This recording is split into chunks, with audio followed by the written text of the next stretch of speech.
Reason మళ్ళా చెప్తాను. అందరికీ గుడ్ మార్నింగ్, అందరికీ హ్యాపీ డే. నా పేరు రమణమ్మ, మాది నెల్లూరే. నేను ఈ డిజిటల్ మహిళకి ఎందుకు వచ్చాను అంటే, నా ఫస్ట్ నుంచి ఒక మంచి ఆలోచన ఉంది, ఏదో సాధించాలని. కానీ నేను ఒక్కదాన్నే బాగుపడడం కాదు, నేను లేడీస్ పక్షపాతిని ఫస్ట్ నుంచి. లేడీస్ని కనీసం 1,00,000 మందినైనా ఏదో ఒకటి అంటే నేను చనిపోయిన తర్వాత నా పేరు చెప్పుకోవాలి అని గర్వంగా ఏదో చేయాలని తపన అయితే ఉంది. ఆ తపనలో ఏదేదో చేశాను. చేయడం అంటే ఆషామాషిగా చేయాలి, ఏది చేసినా క్లారిటీగానే చేశాను. అంటే ఆ క్లారిటీ ఇక్కడ అవసరం లేదు, మళ్ళా చెప్తాను. ప్రతి మహిళ ఏదైనా సాధించగలదు అంటే అందుకు నా నిదర్శనం సరే ఒకటి ఉంది. ప్రతి మహిళ మనం అనుకుంటే ఒక తల్లిగా, ఒక చెల్లిగా, ఒక భార్యగా, ఒక అత్తగా, జెంట్స్ కూడా ఉన్నారు. ఇవన్నీ పోషణలో మనకు లేడీస్కి ఉన్నంత బాధ్యత జెంట్స్కి ఉంది. ఇన్ని పాత్రలు పోషించిన మనము ఏదైనా పోషించగలము. కానీ ఆ పోషణ ఏంది, ఇదొక్కటే నేను చేయలేమనేది మన మైండ్లో గురుకుపోయింది. ఇది నాకు చేత కాదు, నా సాధ్యం కాదని ఇన్ని మనకు తెలియకుండానే నేర్చుకున్నాం.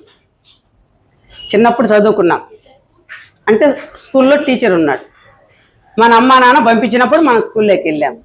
అలాగే మన పెద్ద అయినాక, మనకు ఒక యుక్త వయసు వచ్చినాక, మనకు మ్యారేజ్ అయితే అప్పుడు దాకా అత్తమామింట్లో ఏం చేయాలి, ఆడున్న ఏమేమి అంటే మన ఇంట్లోంచి అక్కడికి వెళ్ళేటప్పుడు ఇక్కడ గారాభంగా పెరుగుంటాం తల్లిదండ్రుల కాడ.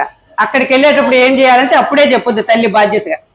అంటే అత్తను అలా చూసుకోవాలి, మామను అలా చూసుకోవాలి, మరుదుల్ని, భర్తనని కేవలం ఒక్కసారి అతను చెప్పింది. కానీ అది జీవితంగా మనం చనిపోయేదాకా పోషిస్తున్నాం. ఆ క్షణంలో వచ్చిన కళ మనకై నేనేం చేస్తున్నా, అసలు నాదేంది, నా భర్తతో పాటు నా పిల్లల బాధ్యత ఏంది, నా పోషణ ఏంది అని ఒక్కసారి మనం గుర్తు తెచ్చుకోవడమే, ఏడేం లేదు. కాబట్టి ప్రతి ఒక్కరు గుర్తు తెచ్చుకుంటే సరిపోద్ది. ఈ డిజిటల్ మహిళ అనేది మేడం ఒక్కటే, ఆశయం అయితే భలే ఉంది.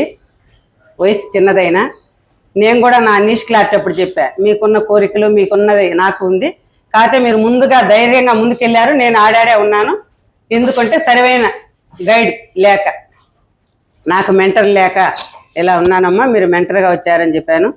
కాబట్టి ఇప్పుడు నేను చెప్పేది ఏమిటంటే, ఇక్కడ మనం ప్రస్తుతానికి ఒక 15-20 మంది ఉన్నాం. ఒక్క మేడం ఒకటే తలుచుకుంటే 100 మందిని మోటివేషన్ చేసింది. మనం 15 మంది యూనిట్, మన 15 మంది దగ్గర ఒక